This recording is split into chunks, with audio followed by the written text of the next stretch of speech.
Hello and welcome to Vampire the Masquerade Chapters. This is going to be Chapter 1 of the core game, Dark Omen at the Park. I wanted to get this a little bit out of the way before I actually start because this will probably be the longest chapter we've got in here, simply because prior to starting there is an extensive introduction to the campaign, which FLYOS Games, because they reached a particular stretch goal when this was being kickstarted, had it professionally narrated. So that video, well, it's not a video, it's all an MP3, but that file is about 21 minutes long. So I'm just going to do a quick introduction here, and then we'll play that after this, and then we'll start the actual campaign. So if you did not watch any of the prologue chapters I did, I highly recommend them. I'm not just trying to shill for views, but they kind of add some to the background of the story that we're looking at here. I have chosen for my solo run, at least for now, I'm going to be playing as the caitiff Gabe Tremblay. This is because all of the other characters have preset character sheets, which is fine, and as you play through the game, you'll be able to adapt them and change, but at their core, they're always going to start off being the exact same. The caitiff character, Gabriel, is a complete blank slate. You have full control over what you want. In the Chapter 8 prologue, we went through creating our version of him. We have mental 3, social 2, physical 2, 4 health, 5 willpower. You can see we got 2 dots in athletics, 1 in brawl, 1 in weapons, 2 in stealth, 1 in persuasion, 2 in insight, 1 in subterfuge. Not in intimidation, but because our humanity is currently at 6 after the events of the chapter, humanity 6 means that you start each chapter with a +1 intimidation bonus. We have 2 dots of search, 2 awareness, 1 occult, and 1 technology. And being a caitiff, you also get to choose which disciplines you want your character to have, which I went with necromancy, or oblivion necromancy, Protean, Serpentis, and Auspex. So basically I stole Hakata powers / Giovanni powers and Sedite powers just to see how far I could take it. Our abilities that we have right now are Deaf Sight from Necromancy, which it's an active power. If we make it, we can add our Necromancy level as automatic successes on Occult and Awareness skill checks. Sense the Unseen, which lets us add our Auspex level as automatic successes to Awareness and Insight skill checks. And Aspect of the Snake, which gives us poison damage if we do at least 1 damage with a bite attack and reduces incoming damage by 1. A few other things I'm going to call out here real quick. Inventory, you are typically allowed to only have 3 inventory items at a time. That's per player. In this case, I have 5. We have the old boots, which give us +1 movement, because by default, your movement is your athletics score +1. So with an athletics of 2, we had 3, we now have 4. The special umbrella, which is when combined with a weapon combat card, it gives you +1 die for the skill check. So seeing as we only have 1 dot of the weapon skill, it'll give us 2. And the dog whistle, which is a +1 die to skill checks against any animal NPC. And that one doesn't go away. The other 2 cards I have here are both ones that are listed as not counting against your total amount, against your limit of carried items. These are from the exclusive item pack that was also a Kickstarter exclusive. We have the Victory's Lighter, which counts as 1 temporary willpower point. You discard it after you use it. and then the My Dear Lockpicking set, which at any moment during any dialogue sequence with a character named Melvin Crossman, who I have no idea who that is, you can discard this lockpicking set to gain 5 boons. So neither of them count against our limit. So I figured, why not? It can't hurt to have them. We also have this card here called Call the Herd, which we can discard to decrease our hunger by 1, which we picked that up in the 7th prologue chapter. I've also gathered all the possible combat cards for us currently. We can only have 5 chosen at a time, so we'll be dependent on whatever the situation is, but I've got all those picked out for our abilities. I also currently have, if you'll notice here, we've got 5 people. These 4 are the PCs. This is Gabriel, and then for our coterie, I've chosen Aaron Conway, the Clan Gangrel, Samuel Armstrong, Clan Ventru, and Thomas Chartrand of Clan Bruja. They won't be on the board most of the time. They only come onto the board during combat, but right at the beginning, I just kind of like the vision of them being there. Most of the NPCs are represented by standees, but as Kickstarter exclusives and stretch goals, some of them became full-fledged minis. This is Yuma McKenzie, who is the Gangrel Elder, and Aaron's sire. And then over here, we have a Sabbat priest, who Luciana encountered in her prologue chapter. The reason I went with the characters I did for the allies, we don't have Dominate, so Masquerade breaches for us could be a major problem if any humans get away seeing things. Samuel's special ability is when you catch an NPC that's fleeing, no Masquerade breach happens. Aaron's special ability is Pack Leader, which gives +1 movement to characters and allies, so that'll bring us up to 5 movement. And then Thomas's gives us +1 die to all social and intimidation checks. So even though we only have the 1 die, or we get the bonus to intimidation, that'll give us an extra 1 there. Plus, Aaron and Thomas will be extra muscle for physical combat, and Samuel, I'm guessing he'll probably be able to help out in combat, probably be more venture-y, but the ally characters can be changed out between missions at any time, so there's no worry there. And there's a specific point in the game they level up as well. So that's pretty much everything I wanted to cover beforehand.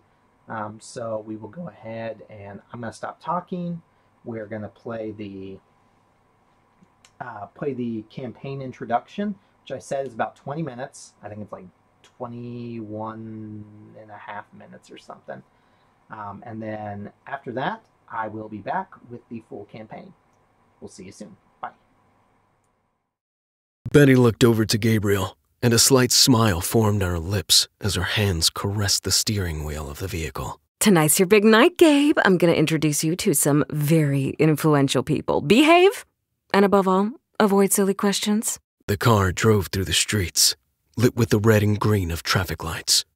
Everyone calls Montreal the City of Saints. Obviously, this name is not due to its vampire population. But between us, do not use the V word. We call ourselves kindred. Surely you remember that, don't you? She smiled at him between 2 glances at the mirrors before scanning the traffic through the pouring rain. Before we moved into this town, another type of kindred lived here. It was a sect dedicated to death called the Sabbat. Do you remember the Sabbat? The Toreador left her sentence hang in the air. It took a long time for Gabriel to realize that she was expecting an answer from him. He muttered a vague, "No, not too much," which was enough to invite her to continue. They ruled for centuries, but one night, a little over 15 years ago, a group of mortals called Inquisitors changed everything. You survived because you were 6 feet under, literally. She gave him another look with a sympathetic smile, which Gabriel forced himself to return. Suddenly, she parked in the middle of the bike path. But where were they? Have you seen that beautiful prey over there? He had not. Gabriel had yet to develop this type of reflex. I'm gonna have to come back prowling here tomorrow, she said. Gabriel gradually discovered that a trifle could distract the attention of his protector, fascinated by what seemed to fit her aesthetic. And in the case of Betty, it was often the attractive, so long as they conformed to her specific definition of attractiveness. She resumed driving and conversing, as if nothing had happened. In short, members of the Sabbat have particularly sinister and primitive morals. Bloody orgies, ritual sacrifices, walks on embers, and, again, this is only a sample. Pack assaults, territorial wars for cities, massacres of entire communities, diablerie, which some refer to as vampire cannibalism. Stopping at a red light, she paused her description of the Sabbat to return to history. The night the Inquisitors discovered the Sabbat's lair, everything changed for them. We call this event the Night of Ashes, centuries of domination reduced to dust. Gabriel stared out his window. Buildings covered with gigantic graffiti. The few pedestrians who dared to brave the torrential rain and the countless orange and white cones, marking here and there the ephemeral works of this worn city. Betty didn't pay attention to such details. She was only interested in beings of flesh and blood, and in politics. Those who respected her called her the herald of the city, while others called her a harpy. She was responsible for the transmission of news, the proper circulation of rumors, and the keeping of account of the favors due between vampires throughout Montreal. She resumed. Actually, Inquisitors are still hanging around. They are particularly well-armed, informed, and meticulous. The slightest deviation from the Masquerade would be our end. Betty slowed to look for a sign through the raindrop-covered windshield. Great, we talked, and now I'm lost. She pointed to a large building to the left of the car. Do you see this cathedral? That is Mary Queen of the World. The licks, and that's what we call uncouth kindred, of the Sabbat used to gather here. Nowadays, with the Camarilla, when time comes to gather, we do so in places called Elysium, in other words, on neutral ground. And it is precisely in such a place that we are going tonight, at the jungle. The rest of the journey was spent in silence. Gabriel's relief was palpable. The jungle. Gabriel had heard of this clandestine casino. Montreal had a few of them. He wasn't really a gambler, not out of ethics, but rather out of a chronic lack of cash, which at the same time kept him from risking what little he had. We're here. Remember? Most kind don't know what we really are. We maintain the masquerade by concealing our true nature. For these mere mortals, we're just a couple who have come to have fun after dark. She gave him a polite pat on the arm, and they got out of the vehicle. They walked towards the entrance, guarded by a valet in a radiant blue jacket. I imagine you've never set foot in here. La Jungle is a private casino inspired by the Jardin, the one built by the Prince of Paris, François Villon. The difference is that our version is unbridled, flamboyant, and bigger, even a little extravagant. What it should be for local kindred. Betty smiled at various employees as they passed, and some even greeted her by name. She broke into small talk, commenting on the weather or the crowds at the casino. Gabriel watched the way she appropriated the space and remembered seeing her use this kind of little subterfuge before. Although this political superficiality troubled him, he still understood its scope and effectiveness. This place is a static Elysium, which basically means that kindred of the Camarilla and Anarch communities can frequent it together, even if these barbarians and we no longer have much in common.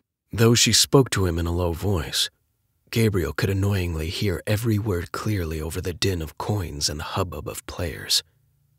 She stopped in front of a roulette table and handed Gabriel a wad of cash. Give me some chips, will you? 20s and 50s, you would be a love. Oh, and don't talk to anyone except the cashier. Good boy. Without saying a word, the scroll clutched in the palm of his hand. Gabriel complied, even though he was seething inside. This condescension, the constant pet names. Of course, he was grateful to her for having taken him under his wing, and it was better to be by her side than left to himself. But he now found himself wishing, against all hope, that she'd lose everything playing tonight. He remembered the night he had drunk Betty's blood. She had said that he would feel invigorated, that it would help him. The operation had indeed invigorated him, but he felt that the bond between him and her was hardening, and his instinct told him that this was a one-way connection. He had struggled with addiction when he was mortal, and the feeling felt familiar enough that he didn't even want a second dose. After picking up Betty's chips, he returned to his place at the roulette wheel and calmly placed them next to her. She motioned for him to sit down and began to play. Apart from the Camarilla and the Anarchs, vampires are divided into lineages, or clans, as we call them. Have you seen the guy lurking in the shadows near the slot machines? This is Caleb Duval, the town sheriff. Do you remember when we found you? Well, Caleb is what we called a Nosferatu. Yes, like the movie. She placed a few chips on the 7, 17, and 27. Hideous faces, yes, but the Nos are still masters of communication. Caleb never mingles with others and often stays away, prowling and watching our every move. And to me, that's a good thing. Can't stand ugliness. Red 7, wonderful. But hey, to make a long story short, each clan has its particularities. Gabriel lost himself in thought, focused on piercing the dark recesses of the casino, and began to ignore Betty. She continued to speak on, and ended up disturbing his short peace of mind.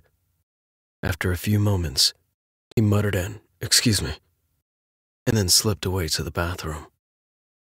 Gabriel stood for a moment by the sinks, his eyes glued to the mirror. If he had been alive, he would clearly have had a panic attack on the spot. He knew that. He didn't take his eyes off his reflection. Then all of a sudden, he slammed his fists on the counter. "Something troubles you, my boy?" Gabriel jumped. This creaking voice came from one of the locked toilets. A slender, balding man in a pompous outfit came out. Gabriel gave him a curt nod, and the man returned the gesture. Seeing his waxy skin, Gabriel concluded that he, too, was kindred. "I heard about you," the man said, walking towards the mirror. He studied his reflection for a moment, then turned his eyes to Gabriel. "And I never forget a face. Yours is obscure. Maybe I should keep an eye on you." Gabriel hastily left the bathroom, deeply troubled. He walked back to the roulette table where Betty's chips had tripled. Obviously, his wishes weren't coming true. Betty glanced at him, not questioning him about his absence or his unexpected return. Apparently, we're waiting for a young Nosferatu to make a statement in one of the private rooms. Hopefully, she will explain to us where my missing clanmates have gone. She took the tray of chips handed to her by the dealer and passed it to Gabriel for him to carry. Then the two walked towards a row of slot machines. She seemed less jovial than before, as if the night was gradually weighing her down, or that an underlying anxiety was eating away at her from the inside. I need to let you know, darling, the prince of this town, Martin Hilkers, he's a puppet, a nobody. But it is up to him to approve of your presence or banish you. I don't know if it's Vion who pulls the strings from Paris or another kindred, but my problem... She leaned close to Gabriel's ear and whispered, My goddamn problem is that several of my clanmates and artists we were patronizing disappeared a few nights ago, and Prince Hilkers has yet to do anything. He didn't lift a damn finger, and now rumors are swirling about. He does not have a choice. The summons comes too late. Gabriel had never seen Betty like this before. Maybe she saw him as reassuring, as a safety net. He reached out his hand, hesitant, and put it on her shoulder. Hey, I'm sure we'll find your friends, or at least what's left of them. He had clearly chosen his words poorly.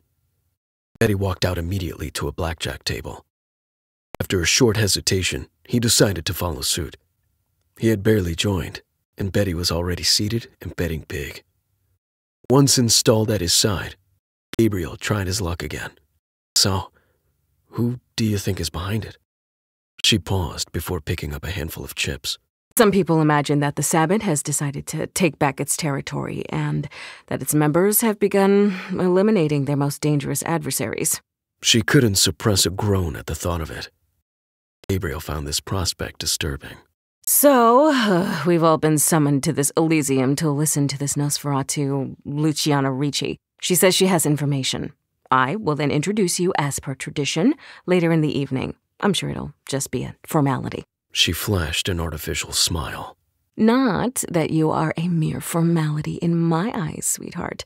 You are a true work of art, and once my clanmates return, they will be able to admire you just like I do. The evening continued. Memories of the last few nights came back in flashes to Gabriel, all curiously amplified by the atmosphere of this place. He started to get bored. He shook his head and looked around when two hands landed, one on his shoulder and one on Betty's. Get your tokens. It's time. Luciana is about to make her statement. Gabriel recognized that distinctive voice and turned to confirm who was talking to him. Indeed, it was the man he had seen earlier in the bathroom. Who was he? As he walked away, Betty picked up her chips and handed them to an employee. Drop them off at booth A. I'll pick them up on my way out. As they both headed for the conference room, Betty snuggled into the crook of Gabriel's arm. She cleared her throat several times, and Gabriel noticed that she was shaking slightly, obviously confused by the situation. "No matter what, I'll be by your side," he found himself whispering to her. Betty seemed to relax, calmed by his words. They walked down a long corridor towards the suites. I should have warned you, watch out for that kindred who came looking for us, okay? He's Hilker's lieutenant, a Ventru named Carl Johnson. A true son of a... She fell silent as they joined a group of kindred who were gathering in front of a large ornate door. By instinct, Gabriel tightened his grip around Betty. Was he afraid? She seemed to interpret it that way. The doors opened, and then the group entered. Here we are. Now shut up and let me talk. I'll make sure they accept you. The appearance of this impromptu conference room did not fail to surprise Gabriel. It was flanked by high arches with rather flashy neo-Gothic decor, heavy curtains, and classic works of art. Gabriel watched the kindred gather, some seated and some standing. He soon concluded that the man in the center of the room was probably the prince, who took the floor. Good evening, dear kindred. Sorry to disturb your peace and business. However, some recent events push me to act, and as prince, it is my duty to find a solution to the woes that my subjects may feel. There was an awkward silence. However, that didn't seem to bother the prince at all. The first item on the agenda will be young neonate Luciana. Richie's speech. I invite her to come forward and give her testimony. As the prince sat down, the Nosferatu took a few steps forward and then turned to the assembled kindred, who had all eyes on her. Kindred of this court, I immediately apologize for the delay it took for this information to reach you. The prince having refused to allow it to pass through my contacts, citing a possible security risk. And this, despite our unwavering loyalty to Montreal, the Camarilla, and its traditions. The prince shifted in his seat, embarrassed, while Caleb Duval glared at the speaker. She continued, however, not caring the least about the prince's embarrassment or the judgment of her sheriff. One of my contacts found the white van. This revelation meant nothing to Gabriel, but several kindred began whispering among themselves and, much to his concern, Betty jumped out of her seat. A kindred of the court? This sewer rat admits to having kept information for several days and now blames our prince. How dare he say such things? I urge you to judge Miss Ricci's assertions only in the light of your collective foresight. A sudden commotion spread throughout the room, and some of Betty's associates immediately joined her to defend her against the reprisals of the various vampires present in the room. Gabriel understood that she was playing a political card by supporting the prince, while privately disowning him. The prince made no move to suppress the uproar, relying instead on Caleb Duval, who declared in a placid but authoritative tone, "Let Luciana speak." The vampire's injunctions turned into whispers. Then the Nosferatu continued. shaken, stumbling over her words. The vehicle was spotted behind a shed in the Botanical Gardens. We could not search it, of course, because the prince did not give us permission without an official audience. Also, let's not forget that the gardens are part of Yuma's territory and thus falls under Anarch jurisdiction. She paused briefly, then resumed. One last thing. I encountered what I took to be a crazed vampire, a white, in the sewers. I was about to confront him when I discovered that he possessed gifts commonly associated with the Sabbat. When he saw me, he pounced on me and easily subdued me. I barely got out of it, and it took me a few nights to recover. We've been aware of all of this for a week, but then again... She glanced around, carefully avoiding the prince before sitting down again. The tumult had given way to a forbidding silence. A member of the Sabbat, and perhaps even several operating under the eyes and ears of the Camarilla. Some kindred felt stupid, even ashamed. Others glanced here and there, seeking reassurance. Most had never met Sabbat vampires and only knew of them through rumors and horror stories. Only a few had experienced them, and they seemed consumed with worry and torment. Prince Hilkers finally got up, hands clasped, with a politician's smile on his lips. He nodded to Ricci. Thank you, Miss Ricci. Very informative. I indeed waited. I doubt that such a Sabbat agent exists. The Night of Ashes was over 15 years ago, and there has never been a sign of their resurgence. Spreading such rumors risks causing large-scale instability. However, it is true that a few Toreador have disappeared, and that a van associated with their kidnapping has now been located. Let's focus on the facts, miss. Gabriel heard Betty grit her fangs to hold herself back. But of course, continued the prince, we must act without delay. I entrusted Caleb Duval with putting together a team, a courtier of competent young kindred, of which you are part of, Miss Ricci, will head to the Botanical Gardens tonight and shed light on all this. He also pointed out other vampires that the rest of the court had essentially ignored until then. They'll sort things out, and I'm counting on them to serve me diligently. Am I clear? Betty couldn't take it anymore. She freed herself from Gabriel's grasp and gestured in the prince's direction. Please, my prince, do not leave the fate of my clanmates in the hands of a coterie of unknown neonates. Ask Duval, Volasang, or me instead. Entrusting the matter to an experienced person is undoubtedly the best option, even if the idea has probably escaped your sagacity. Caleb Duval strode over to Betty. Duhamel, he called out in a restrained voice, but loud enough for everyone to hear. You are fooling yourself, and you know it. Remember where you belong. You're here to reassure the court, not to sow discord. Do not dare question my judgment on the safety of the city again. Gabriel detected a mixture of fear, anguish, and fearful admiration at the sheriff's rebuttal amidst the faces of the gathered crowd. Duval had just spoken to Betty as a strict parent would to a child, or a teacher dealing with a rambunctious student. Still, Gabriel had the feeling that his protector felt threatened, and he stood up to face Duval. She got the message, Sheriff. Betty didn't mean any disrespect. She's just affected by all this shit. Seeing Duval's surprised expression change to amusement, he let Betty fall back into her seat and did the same. The prince, who had remained standing, opened his hands in her direction. Ah, our second item on the agenda. You must be this poor clanless whose pitiful existence I was told of. You have guts, I have to admit. Betty Dumal, your captive, can stay, but he will have to join Duval's team. He must earn his place if he wants to remain here. Nothing had happened as Gabriel had planned.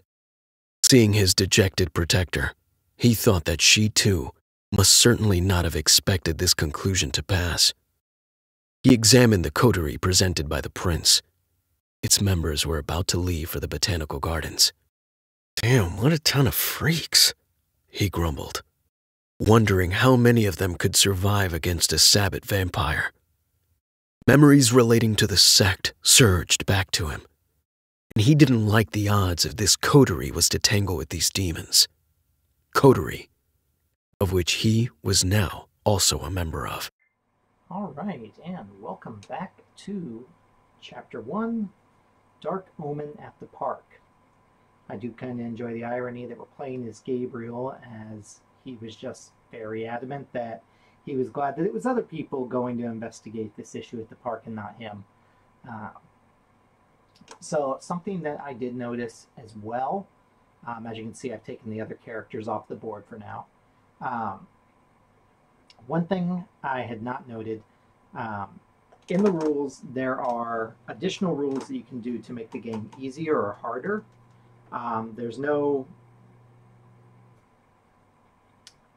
detriment if you make the game easier, but if you make it harder, then you can get additional XP, you can get additional boon tokens every time you complete a chapter. We are just going to be playing the game exactly how it is, with no changes either way. The other thing, which I did not realize until I was reading through and making sure I had everything ready here, is that my initial thought was, because I am the sole player, that I was using the 1 and 2 player side of the ally card, which we'll get Samuel here real quick. Maybe. Kinda. Can we focus a little bit? Not too well. But anyway, so the characters have got a 1 and 2 player side and a 3 and 4 player side. In the case of allies, they become a little bit weaker the more players there are. Apparently that's not players, that also counts for the ally cards. So given the fact that I had, like, if I was going with just Gabriel, did not have any allies, did not have any other players I was playing with, then everything would count as 1 to 2 players, or yeah, the 1 and 2 players, which is the same for the enemy cards as well.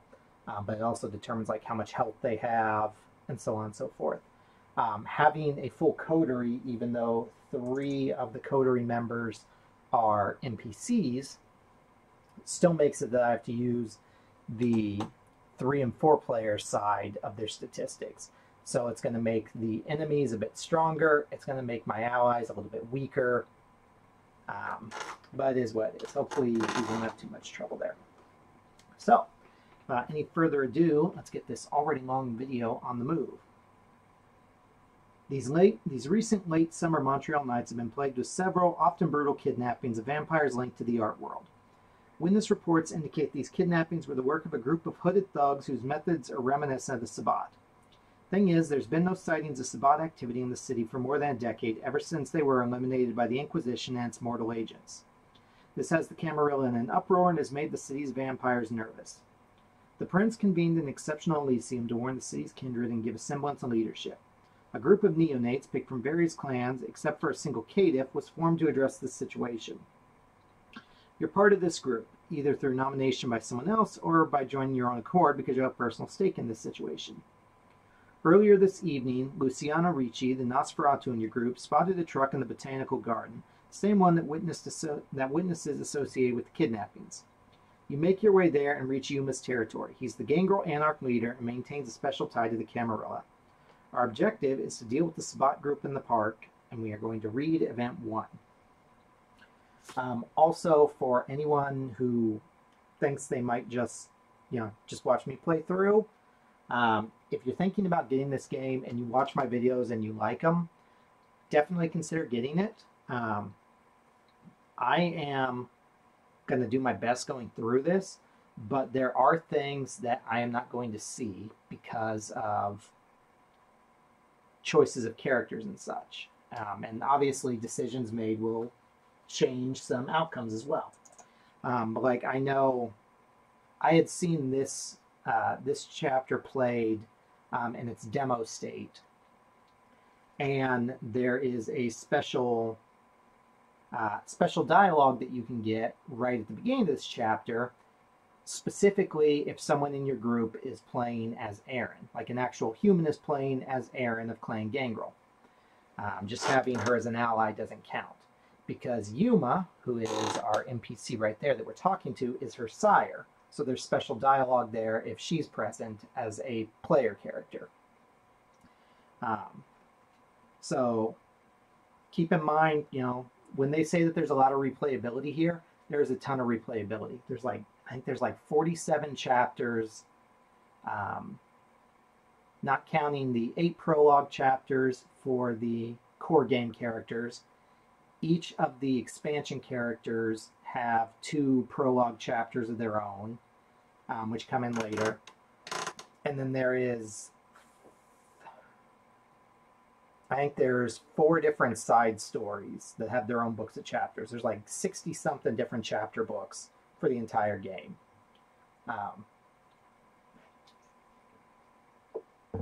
And each one just has numerous possibilities and outcomes. So if you watch me playing through this and think, you know, just because you see me go from beginning to end, I'm 100% not going to have everything that you could possibly run into on your playthrough, unless you mimic me exactly perfect from beginning to end. So, with that said, let's get to Event 1.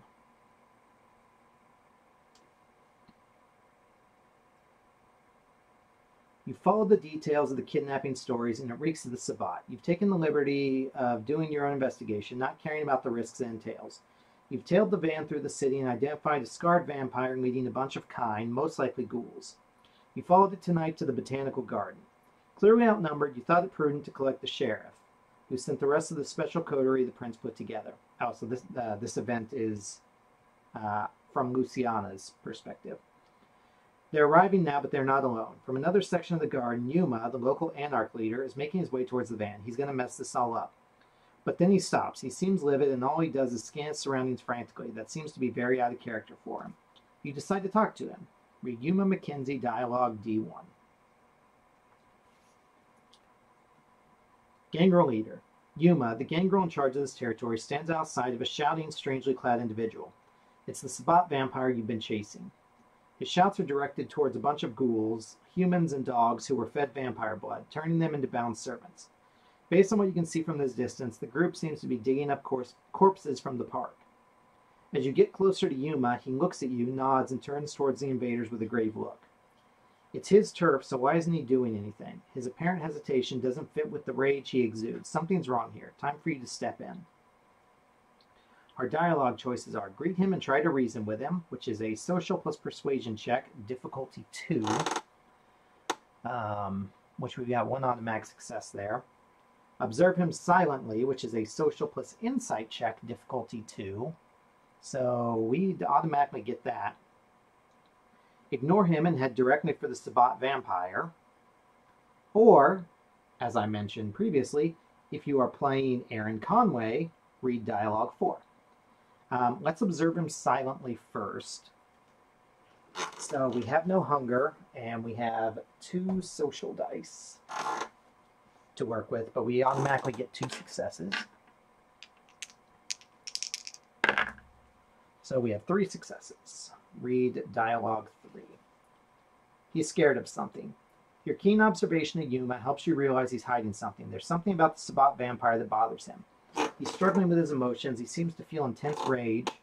Yuma seems to have a history with the invading vampire. You conclude that now is not a good time to push things further. This information could prove useful in the future, however. Take the likable effect card, number 27. So let's grab that. Actually, let's just bring this box on over to us. So we've got it handy here.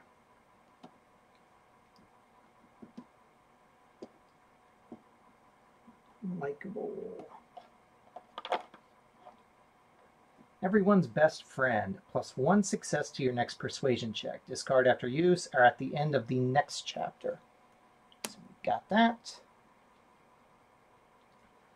Greet him and try to reason with him. Make a social plus persuasion check at difficulty 3. So not as good. Was that actually the same difficulty as it was before? So difficulty went up, but... or we can attempt to provoke him to act against the Sabbat invaders. I don't think we want to provoke him to attack just at this moment. So, let's go ahead. I'm going to set this on the floor. We've got 2 dice. We have 1 success. And we can immediately use that likable for a free success too. So we'll see how we roll. Well, we're definitely going to spend a willpower to start off. Okay, so that's 3 successes. So we have 4 total. Read dialogue 7. Yuma listens. We come into your territory with humility at the behest of the prince and sheriff. Please accept our presence as a token of peace to help you deal with the situation. However, with all due respect, how can you stand here and do nothing? Yuma growls. There's so much you don't understand here. Everything is more complicated than you think. We can leave him and go fight. We can try to manipulate his feelings, which is a social plus subterfuge check at difficulty 2. Or we can push him a bit for a social plus intimidation check at difficulty 2. I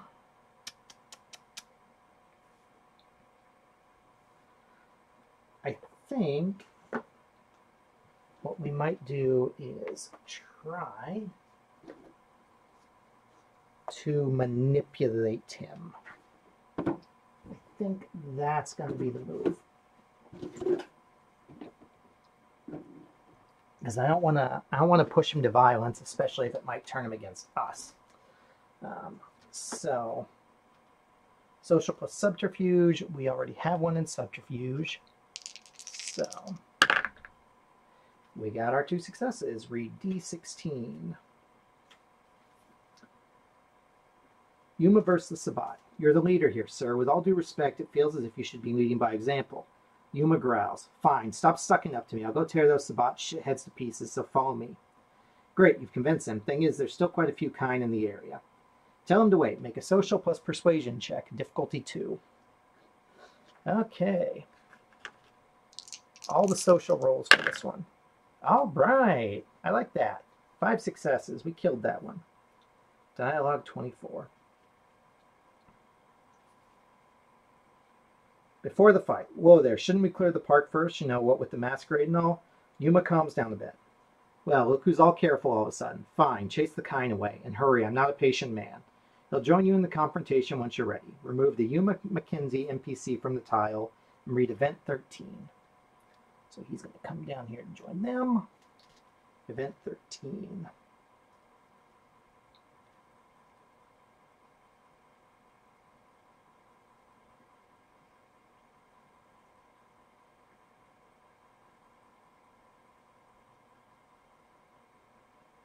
Oh. Okay, that should have been read a bit differently. Well, not that.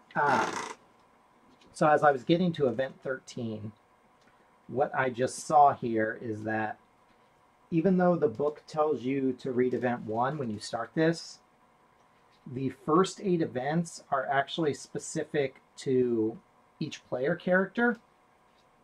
So whoever's actually being played by a person, you would read their events. So we had read Luciana's. Here's Gabe's real quick, so I'm going to just read it real quick. The sheriff sent you here for some bullshit reason. He used this as an opportunity to remind you that the only reason you're allowed in this city is due to the prince's immense generosity. You now have to go to the Botanical Garden, join a bunch of neonates, likely as cannon fodder for whatever game the Camarilla is playing. Not like you have a choice, though. You notice there's a lot of kindred here tonight. Things are probably going to deteriorate any minute now. The Camarilla will most likely blame it on you. Figures. After all, it's always the caitiff's fault. You see the Anarch leader Yuma, who Betty took great care to describe to you in very colorful language. To your surprise, he's watching all these vampires on his territory without moving a muscle. Huh, odd. So, yeah. So, that's good to know. I will keep that in mind for other chapters in case the beginning of it is different depending on who you play as. Yuma joins you. Yuma is accepted to join you in combat when facing the Sabbat. Remove Yuma McKenzie from the tile. You will set him up when instructed to during another event. He'll act as an ally. See page 28 in the rule book. The park warden NPC, the punk teenagers NPC, or the couple NPC are on the tile. Push them away to avoid any masquerade breach. Resume playing. So now we are going to go talk to the park wardens. So 1, 2, 3.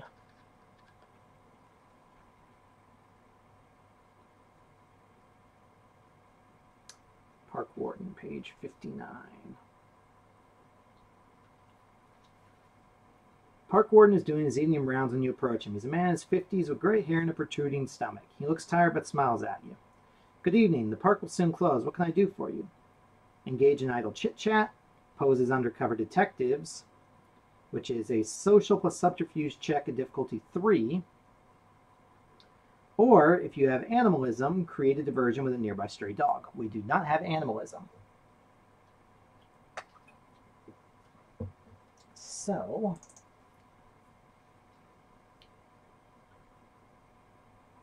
let's try to engage in...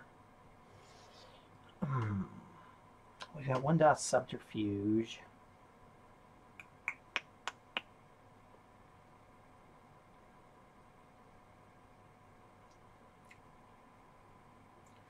Let's engage in idle chit-chat just in case it lowers that difficulty. So difficulty 4. Gee, thanks. You accompany the warden on his rounds. I know your boss. He told us what a great job you're doing. Thought you should know that.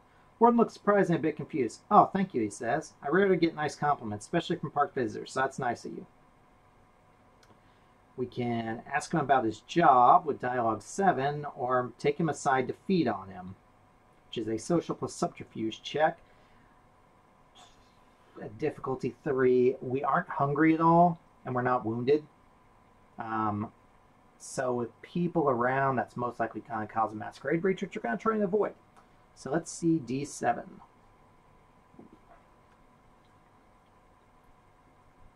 Warden's life. How long have you been doing this? The warden visibly relaxes. I became a warden 30 years ago. He gives you a knowing look. Things I've seen you wouldn't believe. You know they're looking for somebody right now. If you're interested, I can go and get you a flyer. Accept his offer, read D11, or take the opportunity to jump on him and feed, which, again, we're not going for, so D11.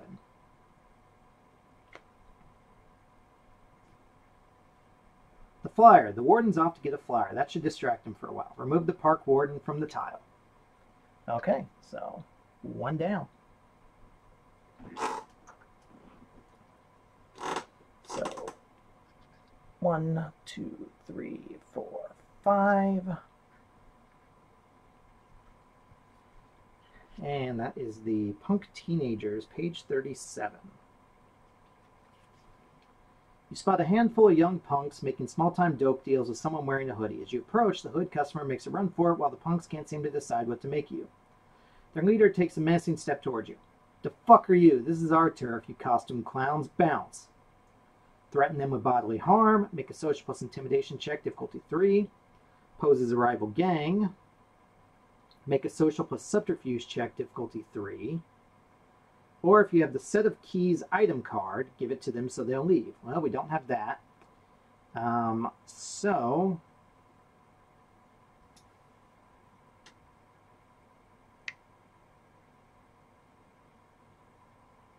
we would get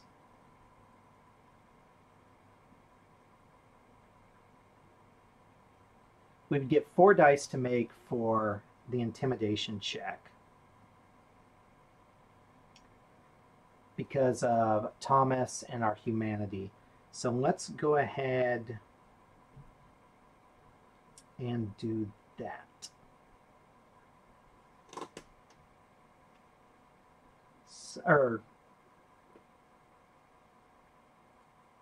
Okay, no. So we get free success from our humanity being 6. We would get an extra dice from Thomas. So we have 3 dice. We start with 1 success, so we need 2 successes here.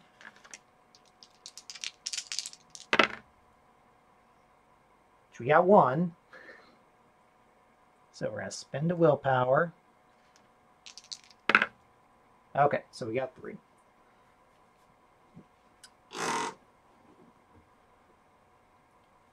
I'm not gonna force every successful outcome, but I think at some points there's probably gonna be ones that seem more important. So right now I'm willing to go for it.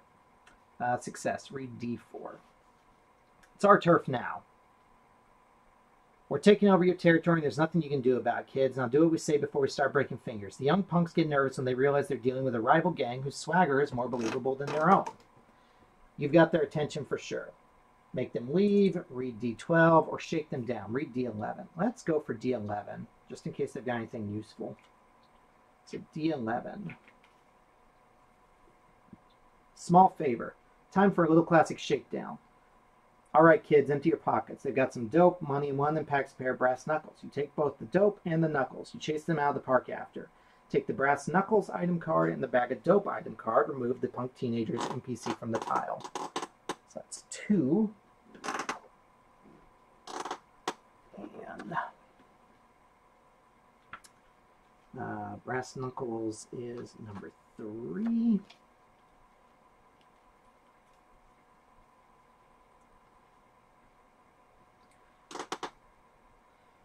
So the 3 item limit does not count for items that you pick up in a level.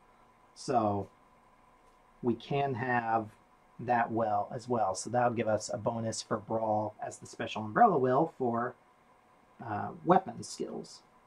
Bag of dope is item number 39.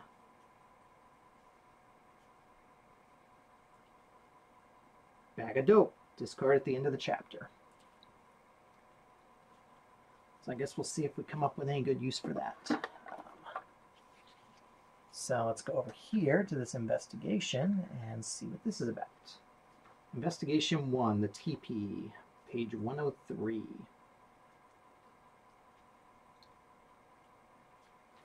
The teepee, a badly maintained teepee that most likely stems from a previous exhibition, lies here. It's been turned into a shelter by some of the neighborhood homeless, as well as various wildlife specimens. It's filled with trash and reeks of raccoon feces. Make a mental plus search check. Let's get this. Let's get the bag of dope out of the way real quick. I'm just going to move these cards around so that I can see this. And this can go next to the special umbrella. So we've got 2 in search with 3 dice. 0 to 2 successes, read investigation 1. 3 plus successes, read investigation 2. So 3 dice. Let's see. We've got 4 successes. So investigation 2.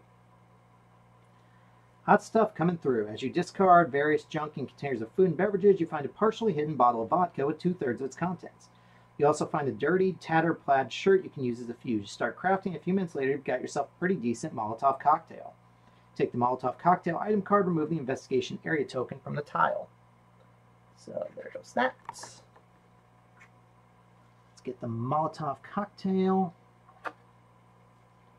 In combat, place a fire token on a hex in your line of sight.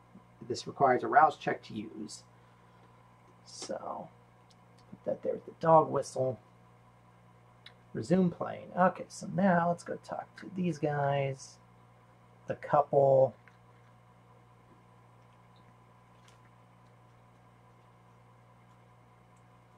Page 77. The couple. You casually approach the couple sitting on a park bench. You can see the Sabbat vampire nearby, directing his ghouls. Couple looks up at you, all smiles. Hello there. Perfect evening, isn't it? Try to make them leave or engage in friendly chit-chat. Let's engage in friendly chit-chat first. Try and make it easy to get things. You casually walk up to the couple, stop at play distance, smile and engage them in inane chit-chat. Isn't this the best time of the year to enjoy the Botanical Garden? I'm sorry to ask, but have we met before? Couple smiles back shyly. Maybe we have. We're local artists and we own a small sculpting workshop in the neighborhood. As they say that, you notice one looks at the other insistently, like their stories aren't quite on the same page. Maybe there's something there. Study them more closely. A social plus insight check in difficulty 3. We already know we get +2 successes for insight. So let's go ahead. Let's take out that one because we only get 2 for this. Can I...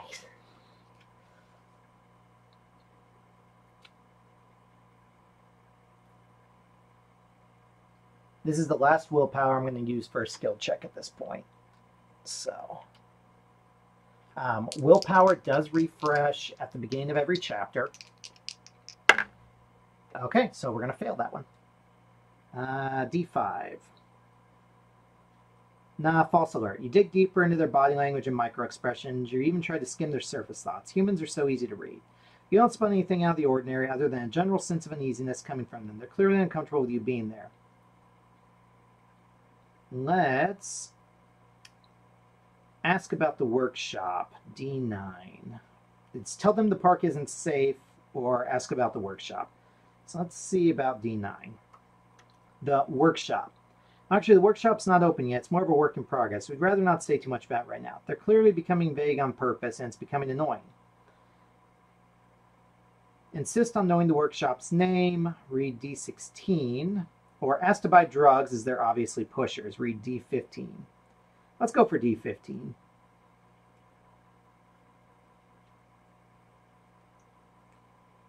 We're not dealers. Right, so what kind of drugs are you dealing and how much is it? Couple seem generally surprised. Are you crazy? We're not selling drugs. Leave us alone. If you have the bag of dope item card planted on them, or you can pretend to be police officers with a social plus persuasion check difficulty 3, or make them understand graphic terms, it's time to leave with a social plus intimidation check. Well, we've got the bag of dope, so that's not the bag of dope. Bag of dope was on the bottom.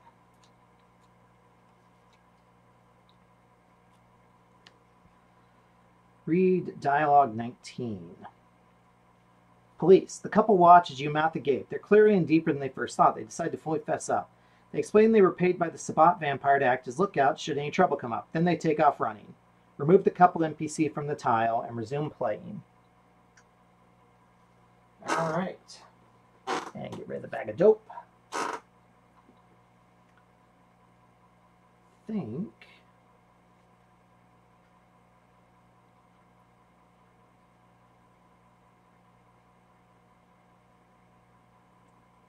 All right. Time for our big moment. Let's go confront the Sabbat. 1, 2, 3, 4.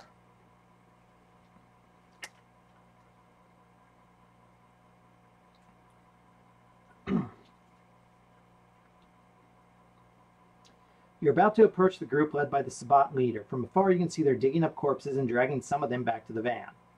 If the park warden, punk teenagers, or couple NPCs are on the tile, your interaction with the Sabbat group might lead to a Masquerade breach. If you decide to reconsider, lose the turn you just took and return to the tile to take another turn.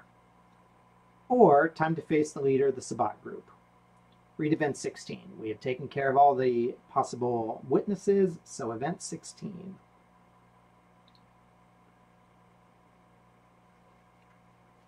The Vampire Monologues.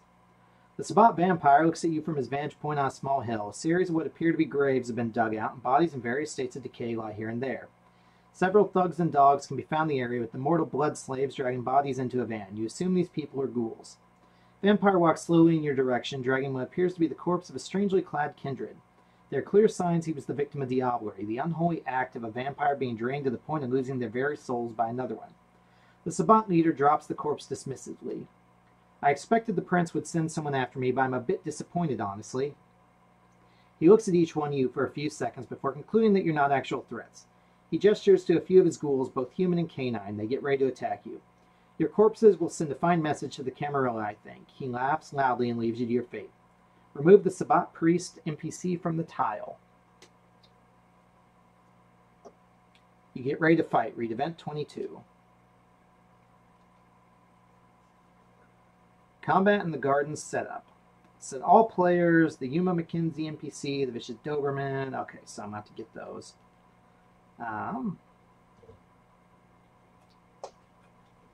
So, we'll get this set up first.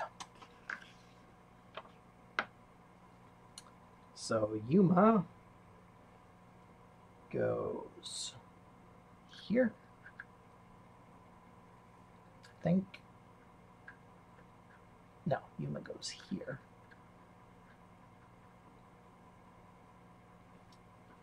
And then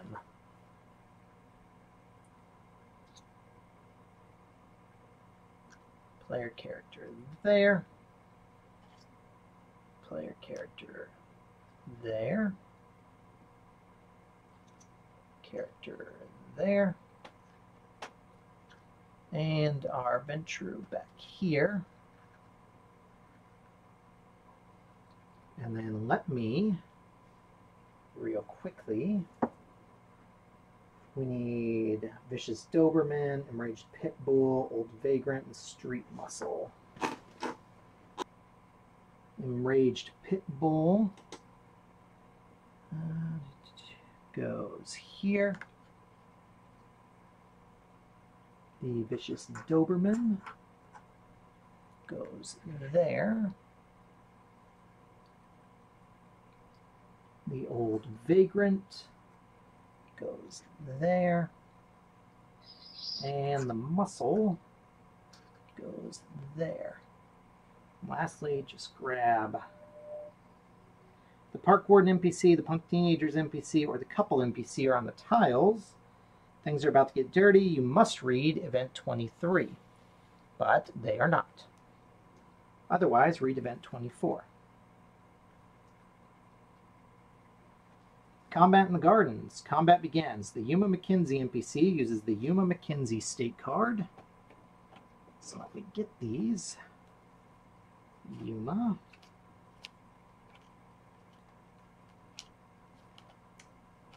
The Old Vagrant uses the Old Vagrant state card.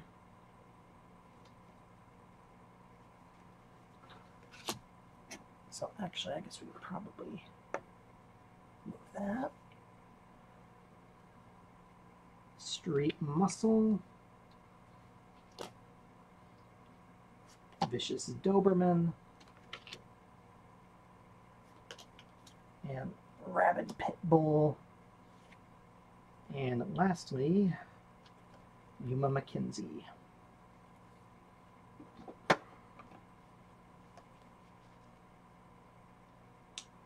So, sit Yuma down right there.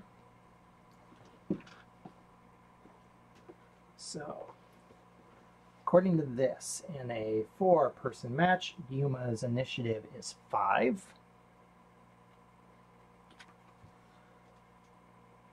The Old Vagrant is going to be number 1. Street Muscle be number 2. Doberman 3. Pitbull 4.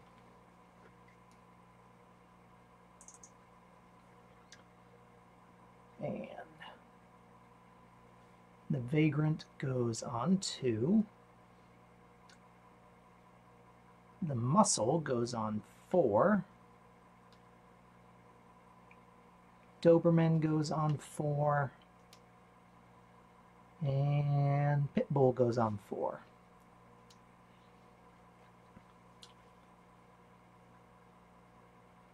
All right, and lastly, actually I'm gonna take all these real quick.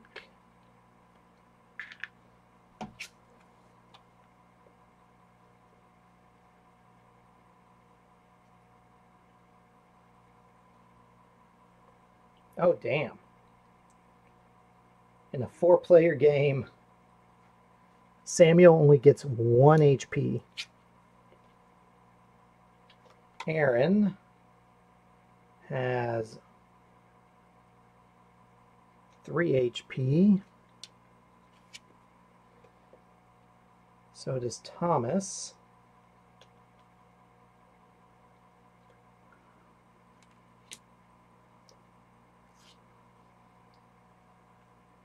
Yuma has a lot of HP.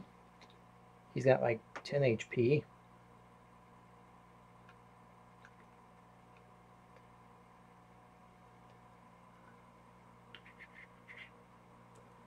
And then the Old Vagrant gets... Damn, like, if you go full party, you get... I mean, yeah, there's different people for them to attack, so they're not just focusing on you, but these guys have got a lot of health. I mean, I guess the possibility exists that you can do a lot of damage to them too, but...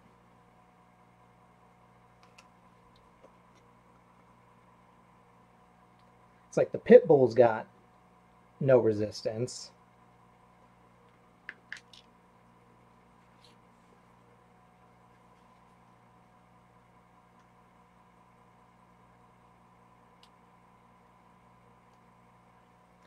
Okay.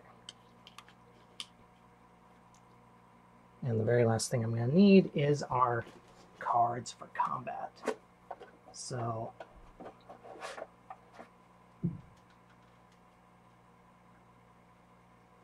we've got ally NPC cards, which are going to be shared by all of our allies.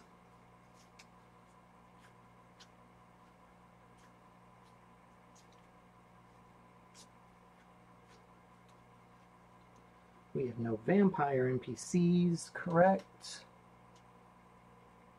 No, they are all mortal.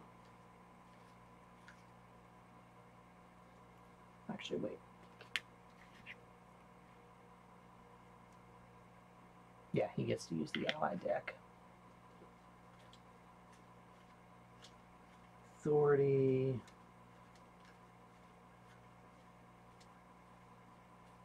Ghoul. These guys count as ghouls or just... Oh, they do. Do all of them count as ghouls? Okay, so we need the ghoul deck and the animal deck. Ghoul cards. So that's ally cards and animal cards. Okay, animal cards. There, there, there, there. And we have to choose 5 cards. So we are going to take Bite, because we'll activate Aspect on of the snake on our first turn, so that we can get we can deal poison damage as well as take 1 less damage. Seeing as we're going that direction, let's go more brawl than weapons. So we'll take a hook, which is a mix card, guard, and we'll do leap and dodge, which are attack and defense cards respectively. Okay. Let's get my other combat cards out of the way. They're not going to do us any good right now. We've chosen our cards. So, players and NPCs proceed in order of initiative, taking active turns. NPCs the same type, all share the same deck. So, first of all is Yuma. Yuma is going to move towards the closest target. He has 4 movement because we have Aaron on our team. So, his closest target will probably be the, I guess it'd be one of the dogs, so. 1, 2. We do have the dog whistle. That's not going to do anything for him because he doesn't make skill checks. But if we wind up having to attack one of the dogs, then we get a plus to our skill check there. So,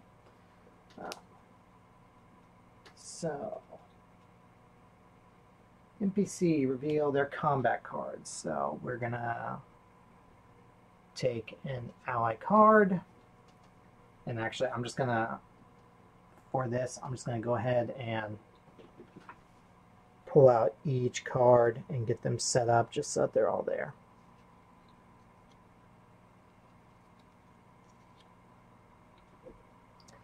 And then animal, animal, ghoul, So Yuma's card is special number 2, Mist Form. He goes towards the least injured target, which is any of them right now. Or he attacks the least injured. He gets +4 movement for this, which again doesn't matter. And he's going to get +1 damage, which is going to give him 3 damage. So he is fighting the Doberman? That's the Doberman. Okay. I think that's the Doberman. Yes, it is. So he does 3 damage to the Doberman. The Doberman has 1 resistance, so it takes 2 damage.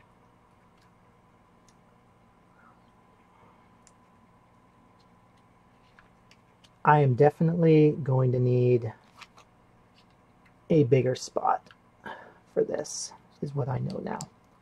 Okay, so he is gone.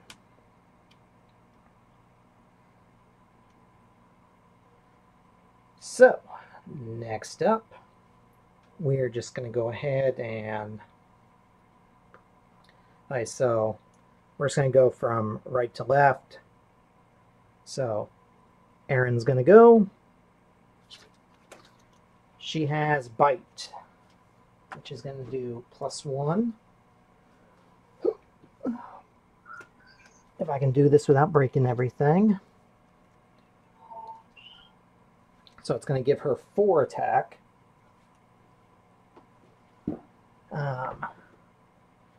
She goes towards the closest, I believe, as well. Or no, most injured. So she's going to go to attack the same one he just attacked. So 4. So it's going to take 3 more damage. And actually, I believe that requires us to flip that. Okay, just in case. So should have flipped that beforehand in case it had resistance for it. But it doesn't have an increase to resistance. So it's going to take 1, 2, 3. It still has 2 HP before it's dead.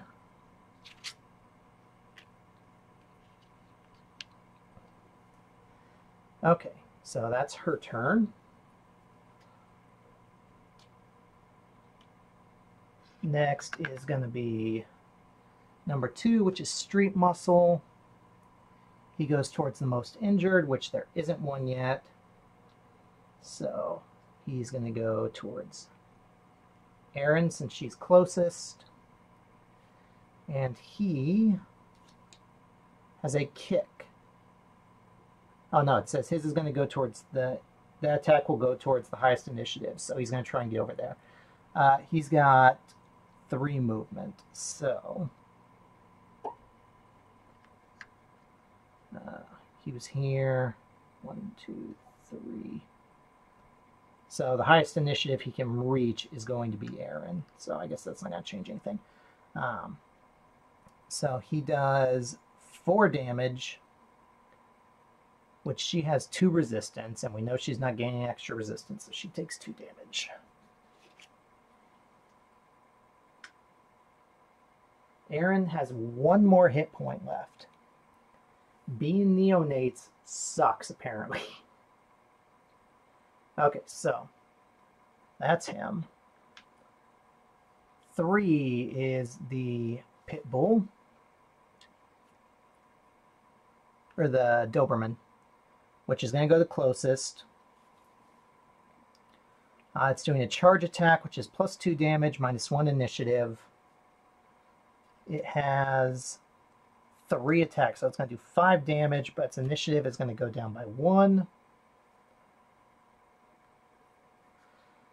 I'm going to say it's going to attack Yuma, because Yuma did the most damage. I think he did the most damage. Still, I'm going to say attack Yuma because it doesn't specify a different one, does it? No, it just says closest. They're equidistant. So we're going to choose Yuma, who has 2 resistance and the most HP to go around. So he's going to take 2 damage. He's got 1, 2, 3. He's got 7 more hits in him before he's down. So that's the dog's turn. the other dog is going to bite for +1 damage. And it's also going to attack the closest, which in this case is going to be Aaron. And that's going to do 3 damage to Aaron. So Aaron is down. What about when allies get knocked out? So Aaron takes 3 more damage, and she's in torpor. 1, 2, 3. So Aaron is down. Okay, this is going to be a little bit rougher than anticipated.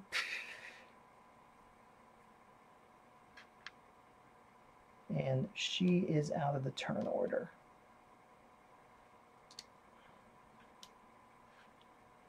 Okay, so now it's my turn. I am going to... Well, first of all, I'm going to make a rouse check. Do not get hungry, and we are activating Aspect of the Snake till the end of the combat. +1 poison token if you deal 1 damage with the bite combat card and reduce any incoming damage by 1. So that's going to help me last longer. And it's going to give us +2. So we're going to have 3 dice to work with. We're going to get 1 automatic success. +2. We've got to move though. So let's go after... I think the dogs are going to be the worst ones right now. So let's take them out if we can. If I bite the dog, that one has no resistance. It's got full HP though. We need a lot of damage there. What does poison do real quick? Let's find that out. Poison. Unless all damage from attacks prevented, take 1 additional damage. Discard when you mend damage. NPCs are considered poison until they're defeated. Okay, so that would be important to have. So yeah, if we can try and stack that on people. Yeah, let's go... but we only get to do 1 at a time. Shit. Because we have to spend a willpower to regain our lost cards, so we don't want to use it immediately to regain another bite. But the Enraged Pitbull has taken no damage yet, so... let's go after it. Actually, no. Let's go 1, 2, 3. And we'll poison this guy, or we'll try to poison this guy. So it's going to give me +1 die, so that'll give us 3 to roll. +1 from our brass knuckles, even though we're biting the guy.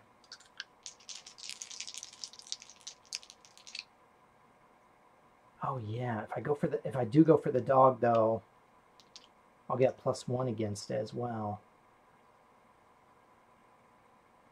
Yeah, it would max out our die pool, but okay.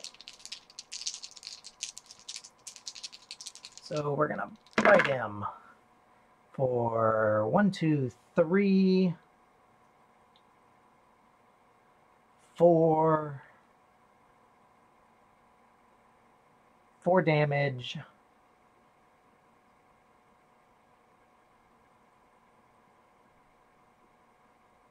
And he's poisoned, which counts as an extra damage. So let's get a poison token here. So he is going to be poisoned. He takes 3 +1. No. So he takes 3. Okay, he takes 4. So 1, 2, 3, 4. He still has another 1, 2, 3, 4, 5 HP left until he's dead. But every time he takes damage now, he's going to take 1 additional.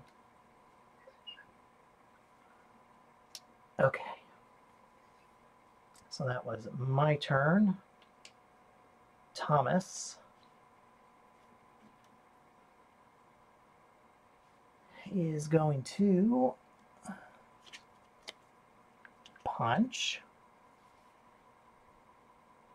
the person with the highest initiative on the enemies, which is going to be either 2 or 4.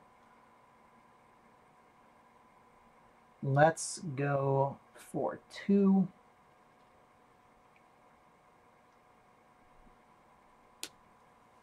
So that'll give him, it's going to bump his initiative up as well.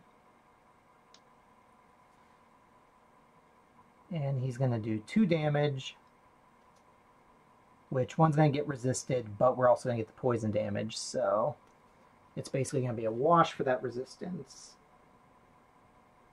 And this guy has 3 more HP before he's down. So that's Thomas, and lastly we've got the old Vagrant, who is using special number 2. What happens if they don't have a second special? Oh.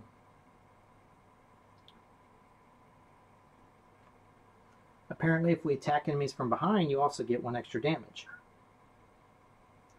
If an NPC or an ally has only 1 special attack and they draw special 2, they will use special attack 1 instead. So it's good to know about attacking them from behind. Actually, does that count as behind, seeing as it can't really be seen here, but his arrow is facing towards Thomas. Do we count as behind him? I don't think we do. I think we just count as adjacent. Line of sight.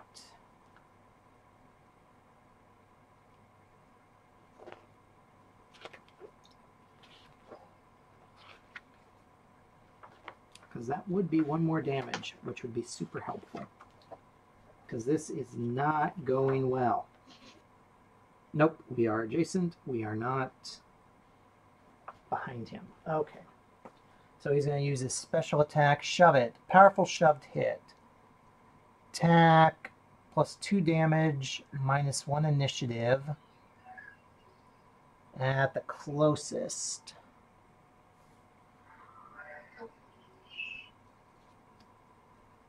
Okay. So he's going to move. He's going to... Oh, Yuma takes minus 1 initiative. So Yuma's now on the same initiative as everybody else. And he takes 4 damage. Fuck me. 1, 2, 3, 4. Yuma has 3 more HP.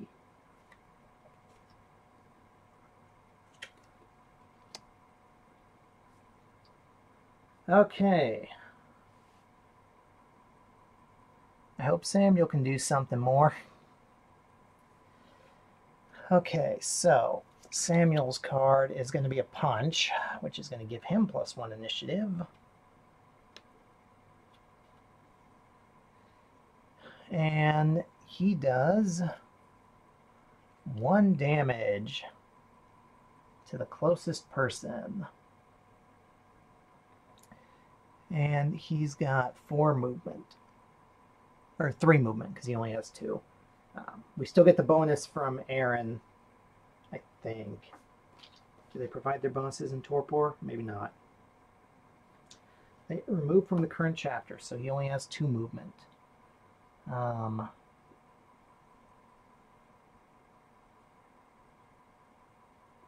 Well, shit.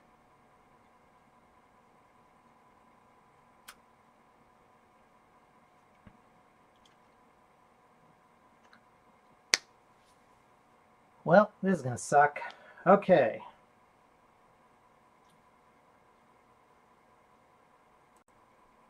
Okay, well, that brings us to top of the round. Things are going terrible.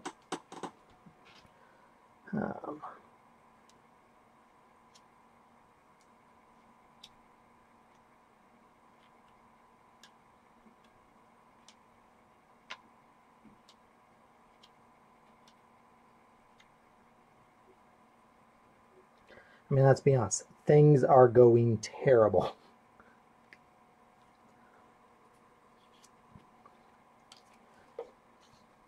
We are already down one ally.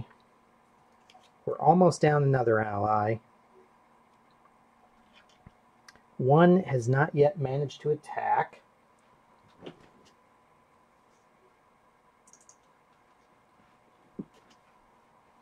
And our enemies are whooping our ass.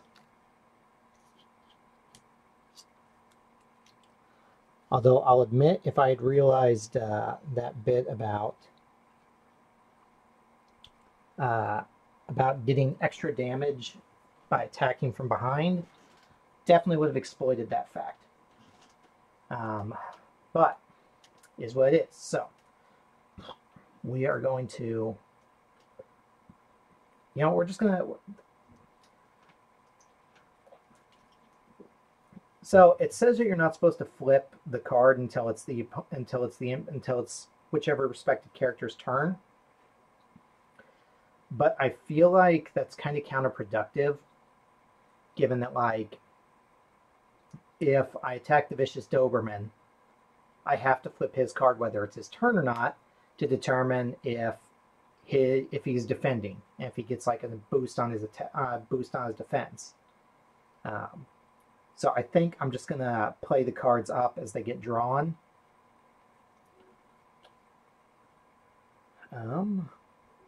So our next attack that we're gonna do when he gets to our turn is gonna be Leap. Ghoul 1, Ghoul 2, Animal 1. Of course it did. Animal 2.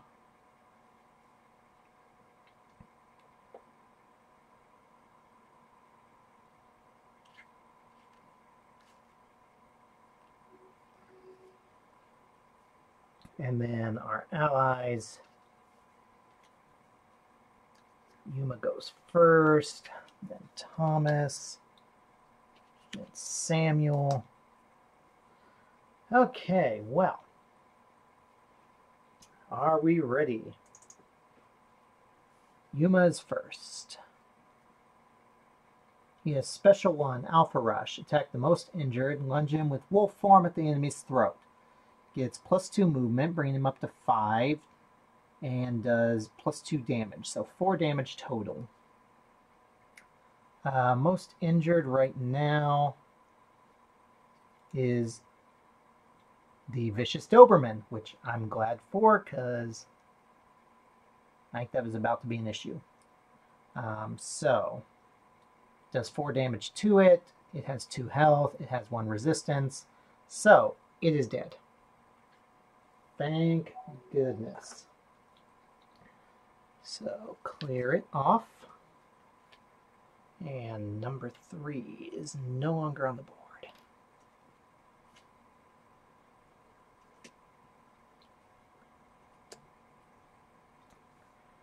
So, Yuma is done. This guy is kicking the most injured.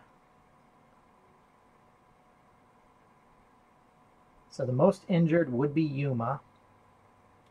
So he is going to move. I really wish there was attacks of opportunity. But him doing that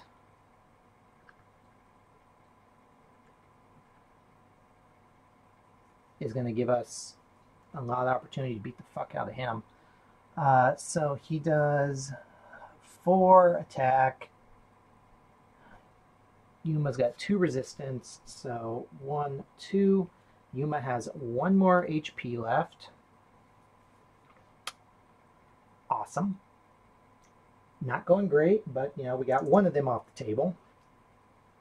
So hopefully we can knock out another one beforehand. So lastly, on this turn, is the Enraged Pit Bull, who is charging towards the most injured, which again is going to be Yuma. Gets +1 movement and does +1 damage, which is 5 damage. That's going to take Yuma out of the fight. Any way you cut it. So Yuma is down. And we're just going to stack them both there. Man, both the Gangrel were the first ones out of the fight. How's that for a bit of suck? And one of them's the freaking Gangrel Elder. Okay, that makes it Thomas's turn. So Thomas has Guard. He gets +1 resistance, giving him 2 resistance. Doesn't really help us much right now because nobody's attacking him. But oh well. It is my turn. I am leaping, which gives me +1 movement and +1 initiative, so I'm going to move myself up to there for that. And it's going to give me +2 dice. And I'm also going to have my dog whistle. So that's going to give me... I wonder if you can have more dice than there are. If you can have more than 5. Dice pool. We're going to find out real quick, because technically that would give me 6. So after digging through the rule book, it says that your attribute is usually used primarily for your test pool, but doesn't mention on the limits of dice that get added from items or abilities or attacks. For the moment, just because we're kind of getting rocked a little bit here, and it's still iffy on if we're going to have win or not, I'm going to rule for my game that there is no upward limit at this point. Just as long as, you know, everything matches. So it's like, for a physical attack, we got 2 dice. The brass knuckle, if we're doing a brawl attack, gives us 1 more die, so makes it 3. If we attack the dog, it gives us +1 die, makes it 4.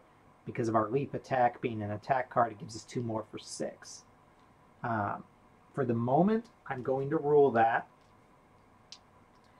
Just because we're kind of in the middle of things, and I'm not going to try and dig around Discord and Facebook trying to find an answer. I don't see it in the rule book. I didn't see it in the errata or the frequently asked questions on a quick check. So I'll ask, I'll get an answer.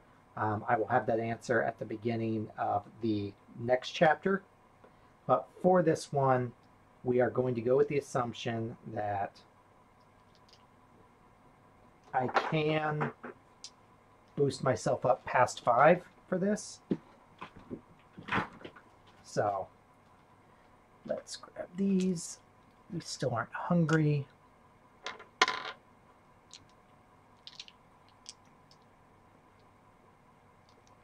And actually, you know what? We're even going to do this. We're going to roll a hunger die to boost our physical with a blood surge, which I think is also going to boost us another initiative as well, and another movement. But okay, so we do get hungrier. We get 1 hunger, so that's going to take 1 of our die places, but it's going to be 7 dice. So for this moment. So we get +2 movement, +2 initiative.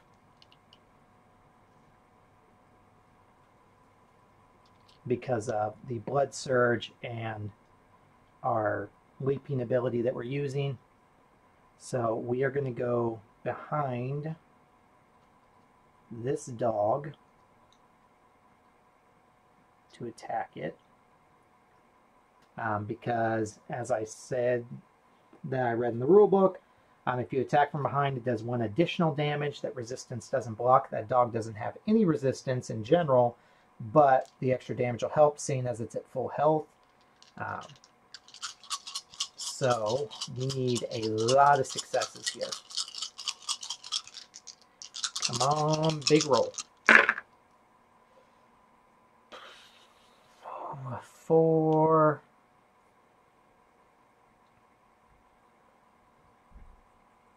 That dog's got 1, 2, 3, 4, 5, 6, 7. So we would do 5 damage with this one attack. I will spend a willpower to reroll 3 of the blanks.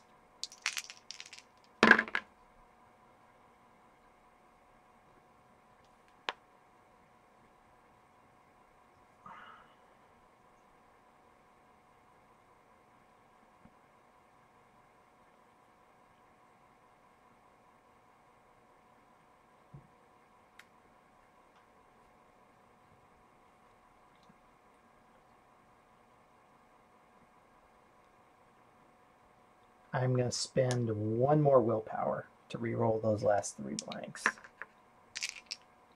So, actually, wait. 5, yeah, I need 7. I have 6. Okay, that's 7. So, that will take out the enraged pit bull.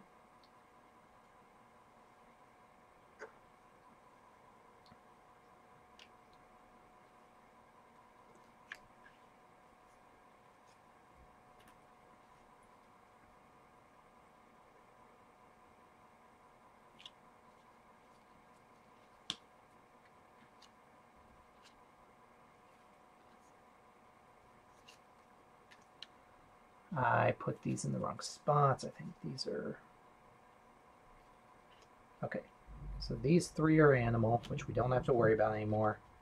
These 3 are all ghoul. So I'm going to just real quick take the animal cards off the table as well.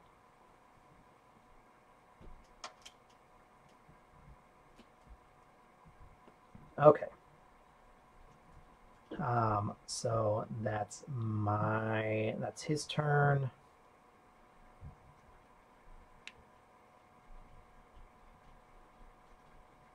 Which makes it Samuel's turn. Samuel is using his special, which is, or special one, cane sword. Highest initiative, his cane is secretly a deadly weapon. Target takes -1 initiative. So the highest initiative enemy right now is Mr. I got poisoned over there. So Samuel does not have to move to reach him because he's already there. It does 1 damage and takes his initiative down to 3. And he has taken, he has 1 resistance, so that actually means he's going to take no damage because the poison, I think, did it say poison requires one to make it past resistance? I believe that's what it said. So we're going to find out for sure. Unless all damage is prevented. So he only did 1 damage, it got prevented. But it still knocked him down the initiative track, so that will hopefully allow for him to get beat down here. Okay, so which makes it the old Vagrant's turn. He's going to punch for the most injured. Nobody is injured yet, so he's going to go for the closest, which is the closest he's facing, which would be Samuel. So he's going to punch, which does 2 damage, which Samuel has 2 resistance. Thank you, Ventru. But it's going to increase his initiative up to 3. So he does no damage, but his initiative goes up. Okay. So that's the end of the turn. Everybody gets reset, I think. So here's my thinking on what the biggest weakness is of going solo right now, is the fact that dang it. I set aside the animal PC cards instead of the ghoul PC cards. Or I set aside the ghoul PC cards instead of the animal PC cards.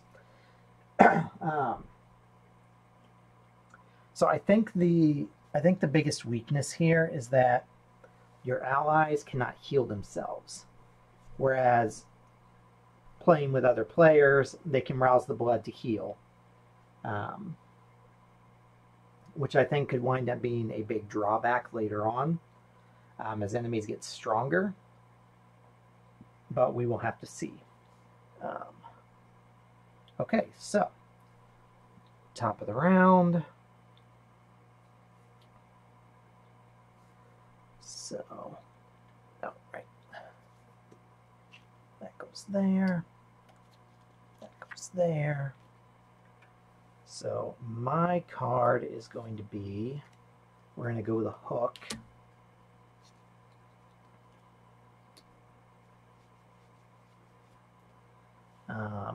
Ally cards. Thomas goes before him, so he gets special 2, and he gets bite. And number 2 is also going to hook. Number 1 is going to punch. Okay. So it is my turn. My movement's gone back down, so I'm back to 3 movement. Or 4 movement.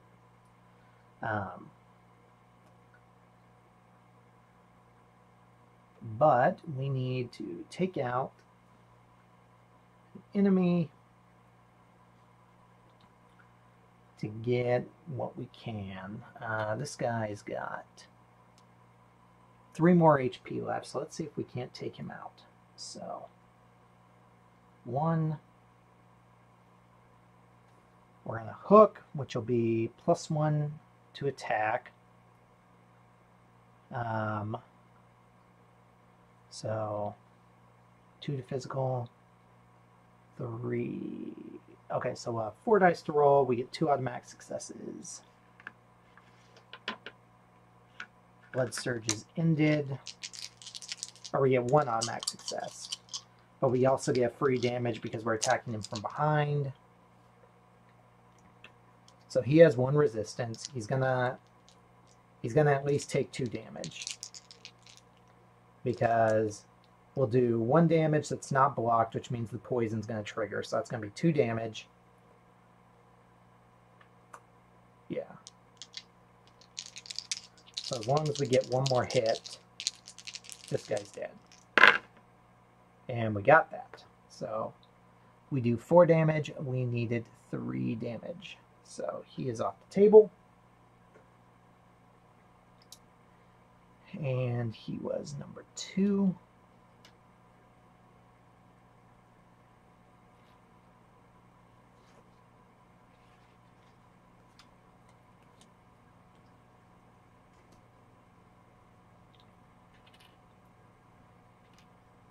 Okay.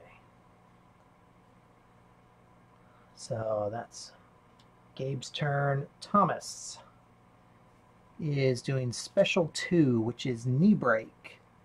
Going against a person with highest attack, he's only got 1 thing he can do.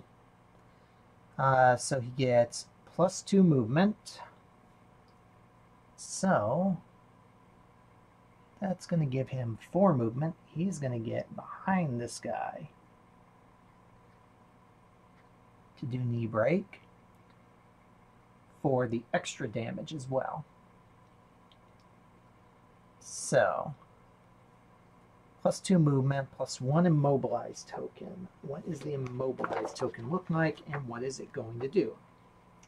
Immobilize. You cannot move during your active turn. Discard the token at the end. So, can still attack, can't move.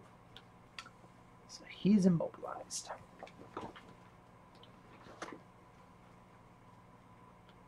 Which doesn't matter because he's not going to be moving anyway. But okay, so and then he'll do 2 attack. The old man has, well, he'll do 2 damage, but 1 that's unblockable. So, and the old man's got 2 blocks, so the 2 other damage would be blocked. So the old man's taken his first bit of damage. We need 1, 2, 3, 4, 5, 6, 7, 8 more to go. So that's Thomas's turn. The old man is punching, which is going to give him 1 higher initiative. And he's attacking the closest target, which is the closest one he's facing is Samuel. So he's going to do 2 attack. Samuel has 2 resistance, so it is again negated. So that's his turn. Samuel's turn. Samuel's going to bite, which gives him +1 damage on the least injured, which is still that. Samuel can move, though. He's got 2 to move, so we can 1, 2. Move around to bite him from behind. I feel like attacks of opportunity should be a thing here, but actually, wait. Yeah. We can just move them. Oh, wait. Oh. Allies cannot move around their target. They can only move to reach their target. If they can't reach the target, they discard their combat card to get +2 movement.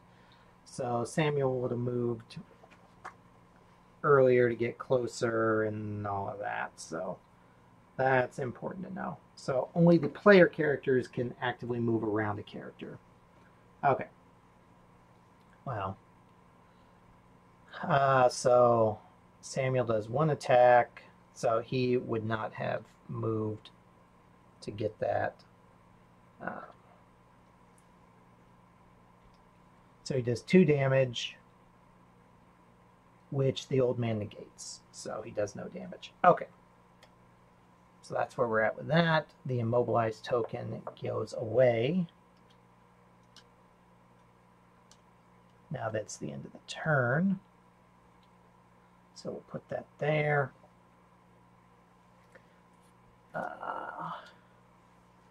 We need to shuffle the ally deck, which actually I guess, yeah, we can put it that he's still right here.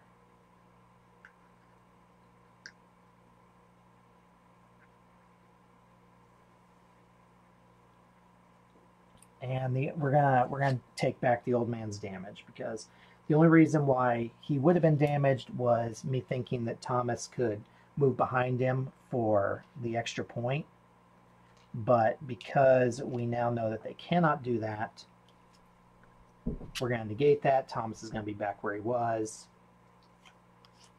Okay. The only cards I have left for top of the round is going to be guard and dodge. So I'm going to utilize I'm going to discard the Victory's Lighter for a free willpower, which would take me back, but then I'm going to spend the willpower to refresh my hand. So I've got all my cards back. And actually we're going to do bite, so we can try and poison him, plus we can get rid of our 1 hunger. So our willpower didn't move since it went down, then immediately went back up.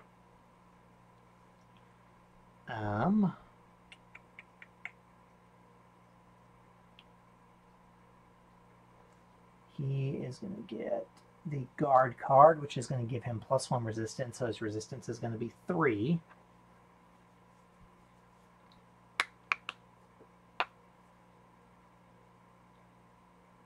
But we're automatically going to poison him as well, because if we do 1 damage, no matter what, then we get to heal the hunger and everything. So we are going to move behind him because it's player character. We can do that.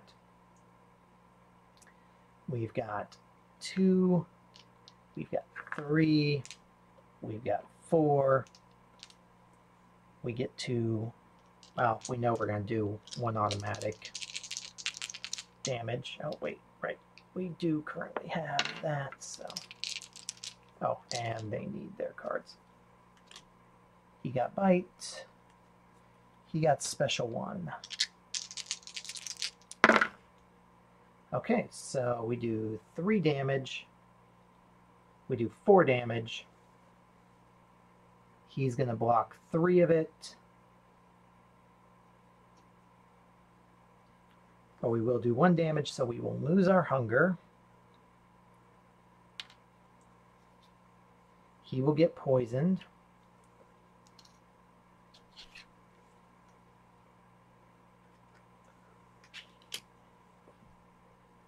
And then on the next round, we're going to start beating on him and doing extra damage. So it's his turn now.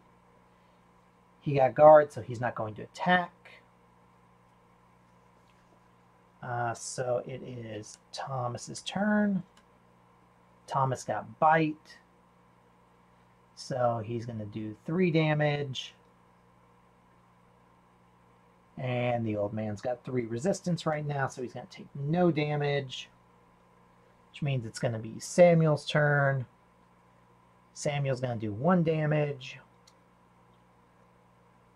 Which is going to be blocked, but he's also going to knock down the old man's initiative. So the old man's back at 3. And that's Samuel's turn, which resets the dial. Yeah, now that we've got it down to 1 guy, that's kind of balancing things out a bit more in our favor again.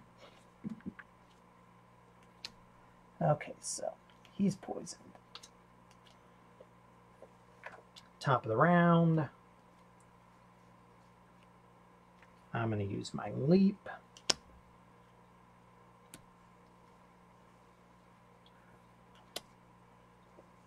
He's doing his special.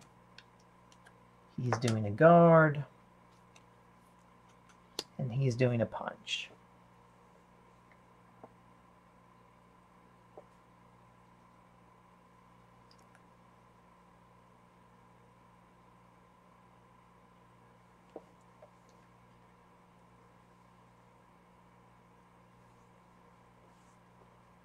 So, it's my turn.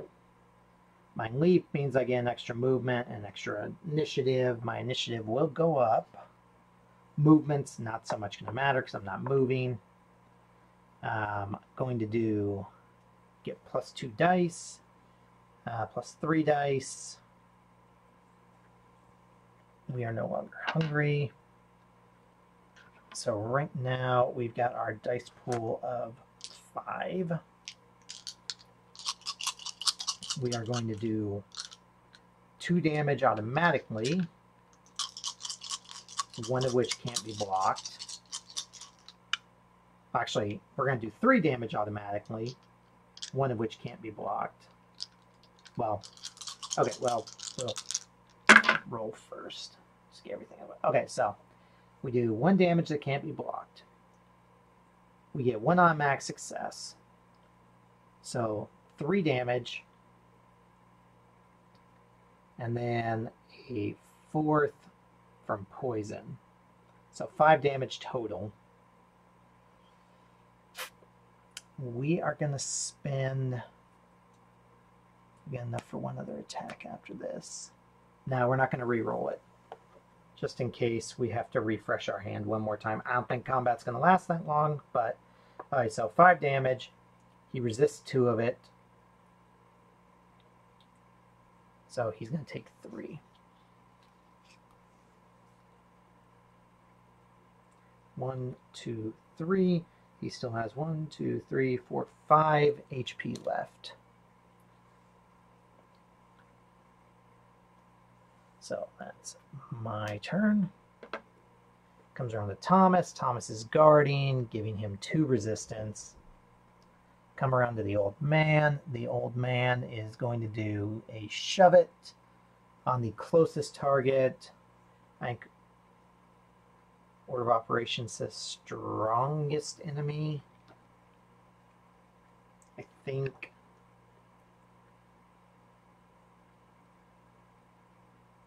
target with the highest initiative. So that's still going to be Thomas. Okay, so he's going to attack Thomas. He's going to do 4 damage and -1 initiative. So Thomas is going to take 2 damage. And he's going to go down the initiative tracker. It's first damage Thomas is taken. 1, 2. Except he's only got 1 more hit left in him. So that's the old man's turn. Samuel's turn. Samuel's going to punch, which is going to give him +1 initiative. He only does 1 attack, which the old man's going to block.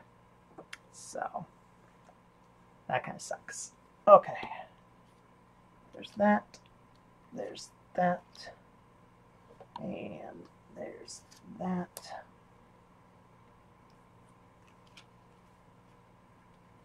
I'm going to play Hook.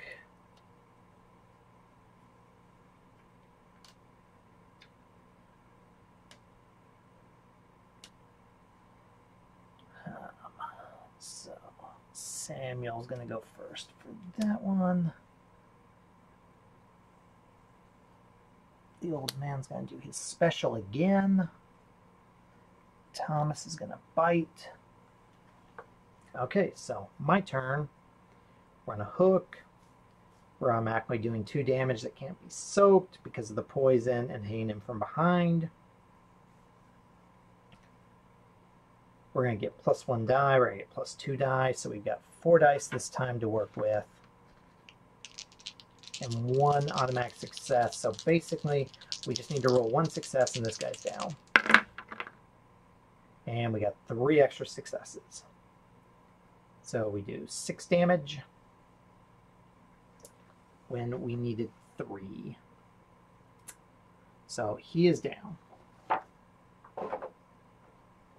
Okay.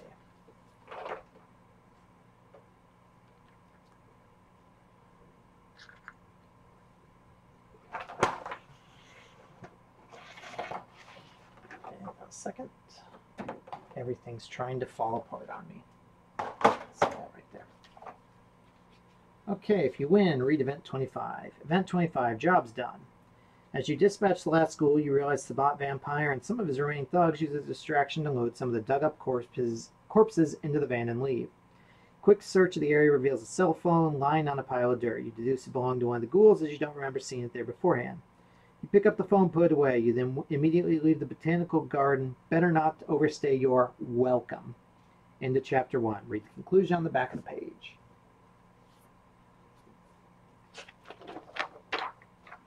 Conclusion.